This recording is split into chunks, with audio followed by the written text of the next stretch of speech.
Segundona, terminou o feriadão, né? E vamos falar sobre dólar e milho.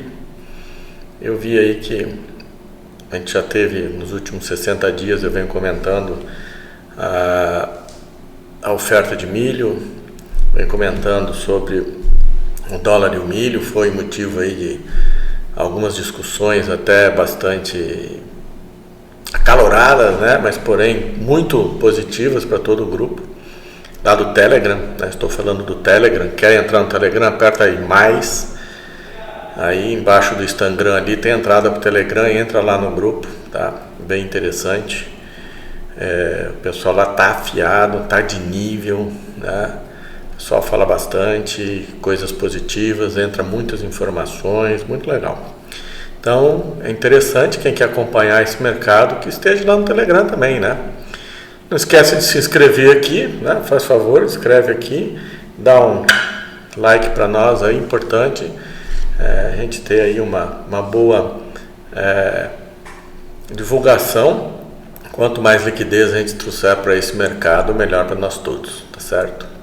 Mas voltando ao assunto, né? Eu comentei que existem épocas do ano em que o dólar não afeta o preço do milho, e algumas épocas do ano ele realmente afeta porque existe uma posição interessante para exportação e a gente começa a olhar Chicago, tá certo? E eu falei que este ano, né, vocês assistirem os vídeos para trás, até mesmo semana passada tem um que eu falei sobre, comentei, né, que saiu da Conab, sobre produção, estoque, exportação, e ali eu comentei isto também, mas eu gostaria de deixar bastante claro, né, a minha posição em relação a esse vencimento de setembro, que está bastante longe ainda. Então ele pode ter variações no momento, pode ter altas e baixas no momento, mas a minha visão no momento, a minha fotografia no momento para esse milho ainda é de queda. Não pode estar dando um repique agora, mas é de queda. Por quê é de queda, né? Comentei isso, mas parece que tem que vir de outras esferas aí para as pessoas terem mais credibilidade, mas não tem nada.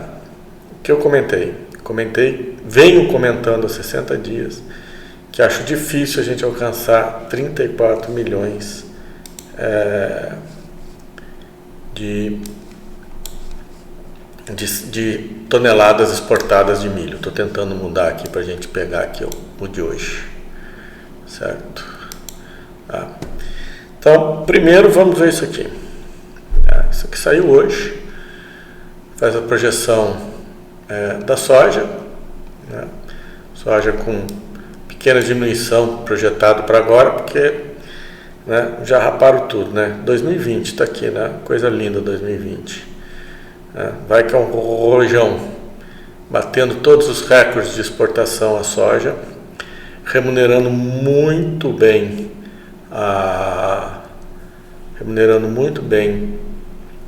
os produtores também, né, com os prêmios em reais, e melhor ainda, né, deu uma possibilidade na soja do produtor travar com aquele dólar alto preços muito interessantes para o ano que vem, né? Então teve muitos produtores que fizeram esse travamento. Aí nós vamos ver aqui que nós temos açúcar, né? Infelizmente o açúcar está sem liquidez nenhuma na bolsa, não tem nem book, não tem nem nada, então, né? Mas está indo bem também. Isso aqui é importante porque afeta diretamente as usinas, né? As usinas produzem álcool e etanol, as destilarias produzem só etanol. Então, como o etanol está afetado aí pela essa condição do petróleo muito barato, né, dificulta um pouco escoar, né, a produção, exatamente pelas quarentenas, a queda de 16% no consumo em um único mês de gasolina afeta diretamente o álcool anidro. Então, isso complica um pouco para as destilarias, mas em compensação, né, as exportações estão indo bem de açúcar, né? A Índia teve uma quebra do açúcar, então isso aí também afetou. Aí o que nós vamos ter aqui agora? Estamos enxergando aqui milho, né? Olha só a projeção para esse mês de milho, né? Então a gente já vem se arrastando aqui nas exportações, já estamos em maio, com uma quantidade exportada muito baixa de milho, né? E essa projeção de 34 milhões a gente vai ter que dividir para o resto do ano, né?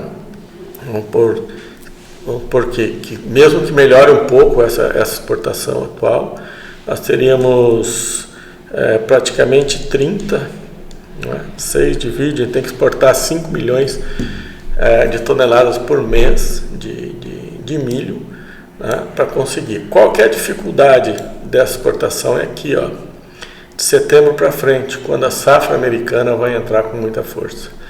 Então, o petróleo nessa época tem que estar de novo nos valores acima de $40, né, de preferência na casa de $50 o barril, para o americano conseguir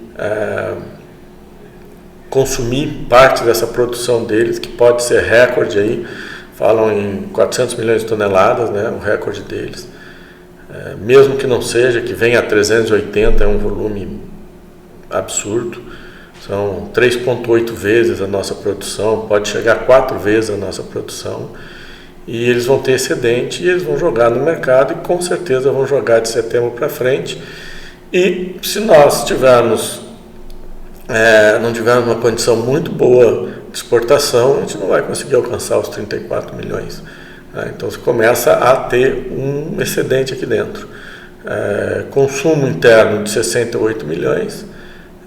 Também vai depender muito da condição da gente conseguir exportar muita proteína. Por isso que eu enxergo que a gente pode ter um deslocamento em breve, né, do dólar em relação ao milho. Então vamos ficar de olho nisso, isso que é importante, né? Então, eu acho que esse é um fator, eu já venho comentando, há 60 dias venho comentando isso, né? E eu acho importante reafirmar isso que eu estou falando, porque é fundamental. O que nós temos aqui agora? Café, né, diminuiu a projeção de exportação, a gente vinha exportando bem, mas em maio já caiu, né, e agora para junho caiu mais um pouco. Mas está entrando a safra nova, né, e o café vem testando mínimas novamente. Apesar do consumo estar bom, a produção esse ano aqui no Brasil deve ser uma produção bastante significativa, bastante forte, maior que a do ano passado. Café é bianual, então esse é um ano de safra cheia. Podemos ter aí ainda uma pressão de baixa, né? Café vem caindo de preço desde 2011, então parece que não acha fundo, né?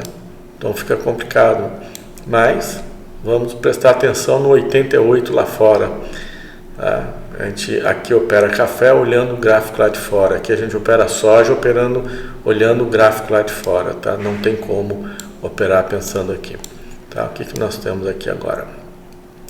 A carne suína, também, ó, coisa linda, tá que nem a soja.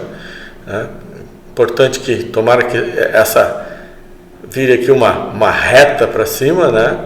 Isso aí ajuda a consumir milho aqui dentro e vai ser bastante importante, tanto para os produtores quanto a gente conseguir uma escala muito boa para exportação. Seria muito legal conseguir exportar principalmente aí para a China, que está tendo necessidade. Outro dia foi uma curiosidade colocada aí, eu vi numa dessas notícias, onde a gente enxergava um avião, né? Eles postaram um avião cargueiro gigantesco, cheio de porco, né? Levando porcos para a Índia, né? Eles estão um problema seríssimo lá, então estão levando plantel para lá para tentar acelerar a retomada da produção interna e já tiveram problema de novo, né, com a PSA.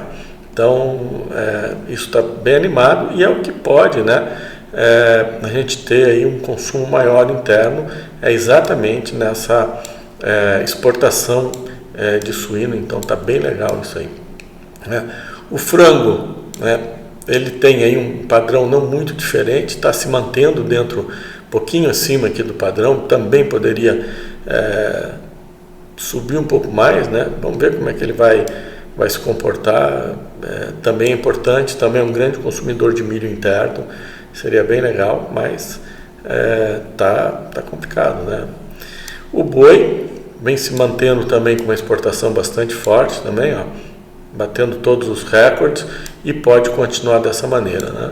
Também pode. Já tem um projeto um pouco mais fraco para esse mês, temos 2 semanas ainda, mas tem uma projeção aí mais fraca um pouco, mas a gente vê que saiu de 27,38 para 37, então a gente tem a possibilidade dessa projeção aumentar um pouco. Isso aí fica bem interessante para que a gente possa manter, né, também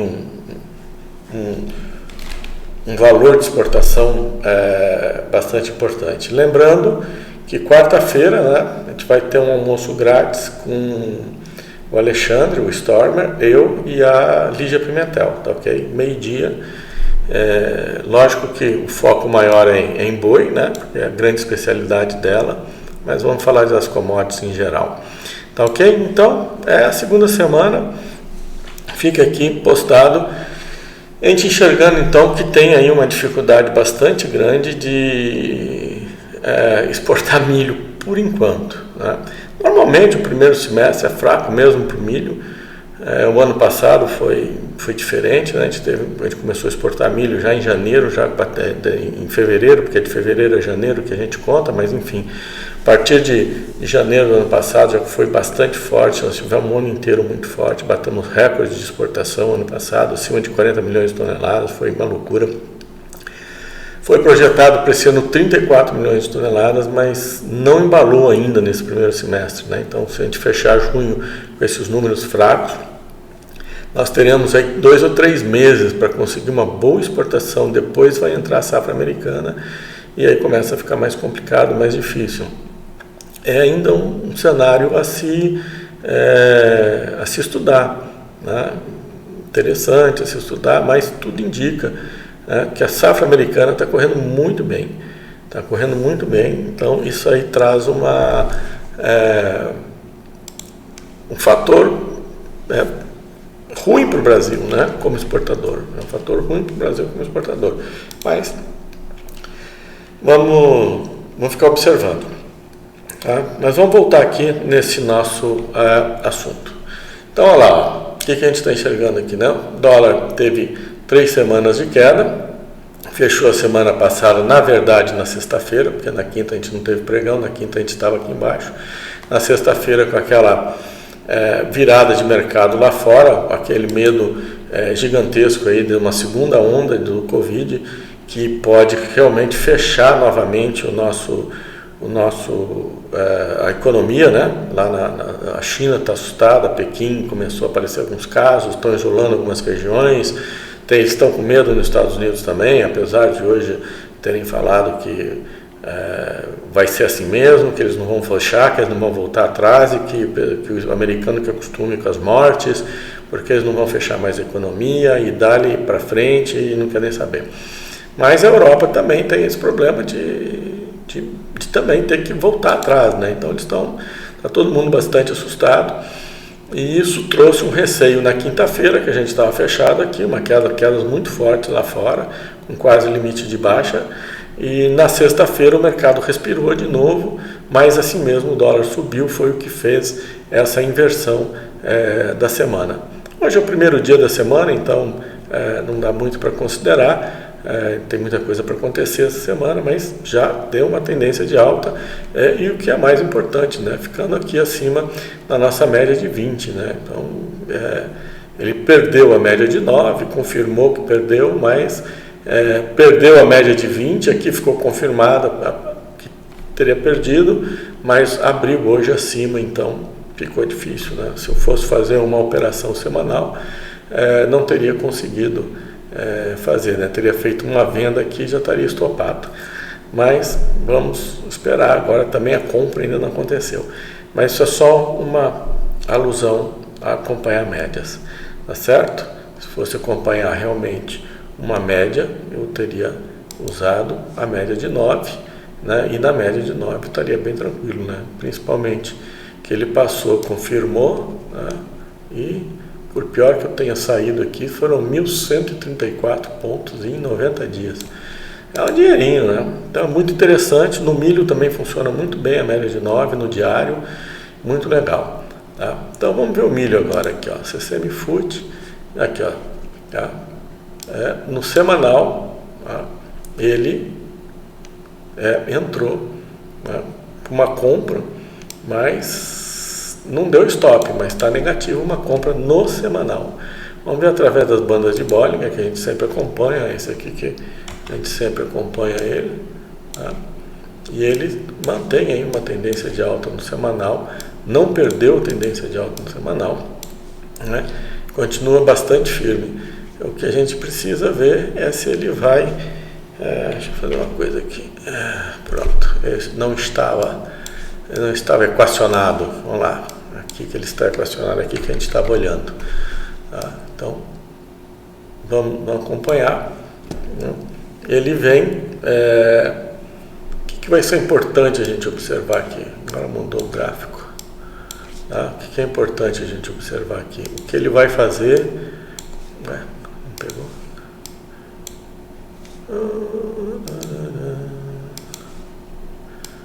Tá? O que ele vai fazer aqui, né? Certo? Não quer me ajudar hoje esse troço, né? Que é isso? Tá? Essa lateralização, depois que ele saiu fora da banda de Bollinger, esperar para ver o que vai acontecer, né? Se a gente voltar aqui só para a média de 9, está muito longe, né, da média de 9, mas aqui, banda de Bollinger, tá? Que é bem interessante. Aqui teria dado uma venda nessa projeção aqui para baixo, teria...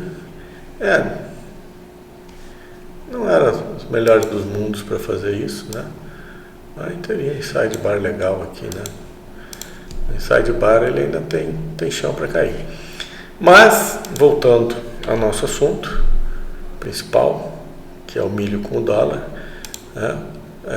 O dólar que subiu, está subindo 1,87 hoje, e o milho está subindo 1,67. Mas se a gente vier para cá, ó, tá? Olha só o que está acontecendo. O que a gente consegue ver aqui no diário, né? Que ele está testando, ele está com a média de 20, a média de 50, né? Ele está testando os dois, né? Conseguiu superar a média de 9 e está subindo, tá? Nos 60 minutos, né? Muda um pouco, mas 60 minutos é complicado para a gente ver milho, achar posição em milho. Não sei se realmente você tem a vontade de fazer um day trade, que tenha um movimento que vale a pena fazer um day trade, né? Não acho muito... achar uma posição tem que ser do diário para cima. Então, o que eu acho bastante importante aqui é exatamente isso, né? Também na banda de Bollinger, mesmo movimento, tá? A gente tem o mesmo movimento aqui e fica bastante interessante observar. Se ele realmente conseguir superar essas duas médias, fica bastante interessante pensar numa compra, etc. e tal. Se não, vai ser um ponto ideal de venda, né? Porque ele pode vir a corrigir de novo. Cada dia que passa nesse mês agora, maior é a oferta de milho no mercado. Tanto Mato Grosso quanto Paraná já estão chegando aí perto de uma média aí de 8%. Acredito que até o fim da semana 10% da área colhida. É uma oferta já bastante considerável, fora Minas e Goiás, que também deve começar a jogar milho no mercado. Mais atrasado um pouco, talvez seja a região de São Paulo, Mato Grosso do Sul, talvez demore um pouquinho mais. Mas, então fica interessante observar esse ponto. Eu acho esse ponto bastante significativo, né? E com essa entrada de milho no mercado, se a gente não vê números de exportação que sejam realmente importantes e que a gente não enxergue esse mercado exportando, tendo condições de exportar, fechando contratos de exportação, lineups bastante interessantes para frente de exportação de milho, esse milho vai ficar aqui dentro. E também o consumo não aquecer mais do que os 68 milhões projetados, a gente começa a ter o que? Um excedente para estoque de virada para o ano que vem. Então, a pressão de baixa continua independente do dólar, tá certo? Então, é o momento que a gente descola do dólar. É isso que a gente tem que ter em mente, tá? alguns momentos existe uma relação grande. Esse momento existe uma relação grande porque o mercado veio enxuto em estoque até agora. O mercado estava enxuto em estoque até agora. Qualquer pressão no dólar, né, é um movimento imediato no milho, porque para importar fica caro, né, fica bastante caro para importar, e facilita a exportação do pouco que já tem. Né? Então facilita isso. Só que você está começando a virar a chave agora. Né? O clima nos Estados Unidos está indo muito bem, a terceira maior área plantada de milho da história americana, está correndo tudo bem, nós estamos começando a fazer a nossa colheita, as projeções continuam em torno de 100 milhões de toneladas, e se a gente não tiver um aquecimento muito forte nas exportações rápido, né, ou pelo menos mostrar uma projeção forte de exportações para frente, é difícil a gente imaginar que esse milho se mantém em preço tão alto. Você não pode esquecer também, a gente não pode esquecer também que... O que é isso? Sai fora aí, não estou comprando nem vendendo nada agora. A gente não pode esquecer... Até me perdi ali. A gente não pode esquecer também que o consumo interno, né, também pode ter uma variação. Então, você tem uma condição de exportação que não pode ser favorável. Se o dólar não subir muito, né, se realmente ficar, né, o Focus de hoje, né, coloca o dólar a 5,20 no final do ano, ou este ano fechando a 5,20, de repente fica interessante até mesmo comprar milho da Argentina e do Paraguai. A Argentina está indo aí para mais de 50 milhões de toneladas de milho, né? O padrão deles na casa de 55, estão colhendo bem para caramba lá, também vão ter uma oferta boa de milho daqui a pouco. Também não conseguiram exportar muito, né?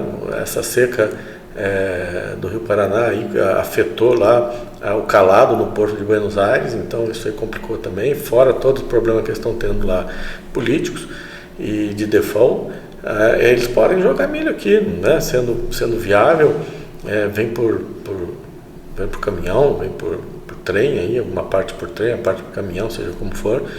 Chega aqui, Paraguai também, outro produtor que está bastante forte, pode jogar milho aqui. Venho falando isso há 60 dias já, só estou querendo reafirmar uma posição, deixar uma posição bastante clara em relação a isso. Então, é importante a gente imaginar que se a projeção Focus do Banco Central mostra um dólar a 5,20 no final do ano e um dólar mais baixo ainda o ano que vem, a gente pode imaginar, deixa eu ver se eu tenho o Focus aqui, a gente dá uma olhadinha.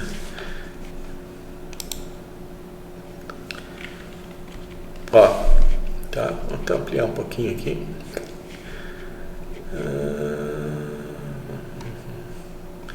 Aqui, ó, tá, vamos lá.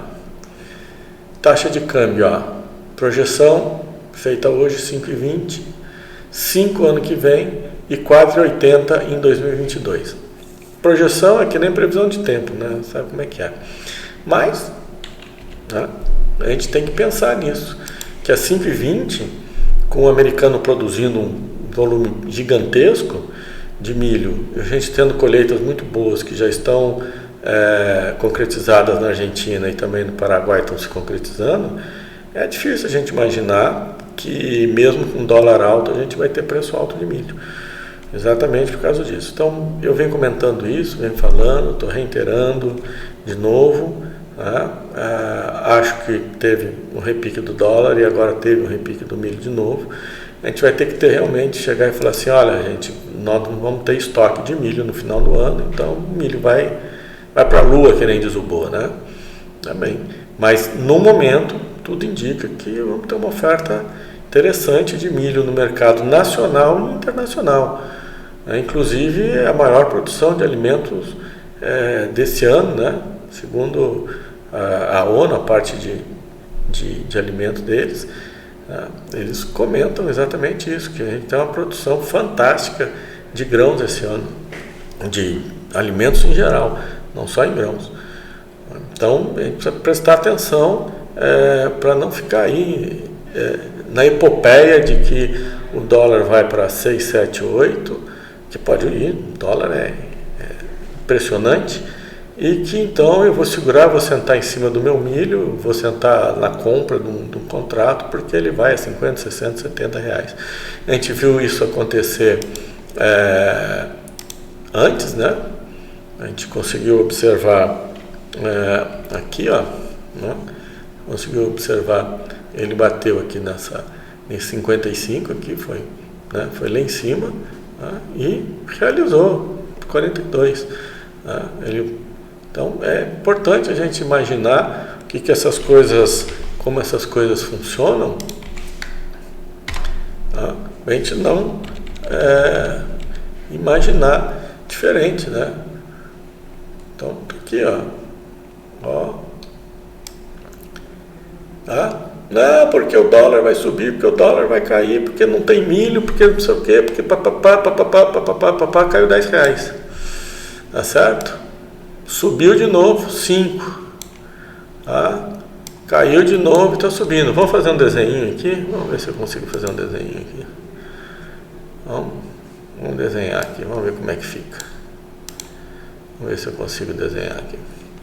Não sei se eu consigo desenhar, mas, né? Vamos lá, vamos pegar desse ponto.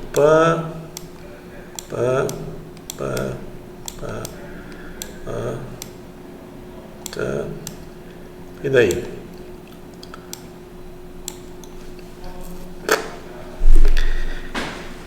Não existe uma proporcionalidade, né? Mas 1, 2, 3, 4. Então tá. Vamos ver aonde vai isso. Tá? Só vai onde quiser, porque o mercado é soberano. Então, vamos lá. Tá? Rapidamente aqui, já que eu falei demais, tá? Vamos. Um pane no meu celular aqui. Não sei o que é. Dão licença. Mas deu um pane nele. Simplesmente ele começou a cantar sozinho aqui. Tá. Bom, né? Aqui 212, esse é o ponto. BGIV, né? Tá lá. 213, também tem que olhar, 215. Mas, para mim, ainda os 212 aqui vai ser importante a gente observar. Café, né? Vamos pôr no FUT, que é o semanal, continua morro abaixo, bastante forte, comentei agora no começo. Né? E a soja, ela se recuperou um pouco, mas também não tem muita força, e o mais importante para nós é exatamente o segundo semestre. Provavelmente não teremos estoque no Brasil de soja, então isso aí é uma coisa que a gente precisa prestar bastante atenção, porque não tem produtor brasileiro que tiver soja, ou que tiver soja dentro da fazenda, dentro da sua propriedade, ele pode conseguir negociar muito bem. Vou ficando por aqui, hoje foi bastante extenso aí, mas espero ter trazido aí bastante informações para nós todos, clareando bastante, que a gente possa aproveitar e usufruir desse mercado de uma maneira bastante positiva e lucrativa, né? Vou ficando por aqui, deixando um grande abraço para vocês, e amanhã estamos aí novamente. Abração.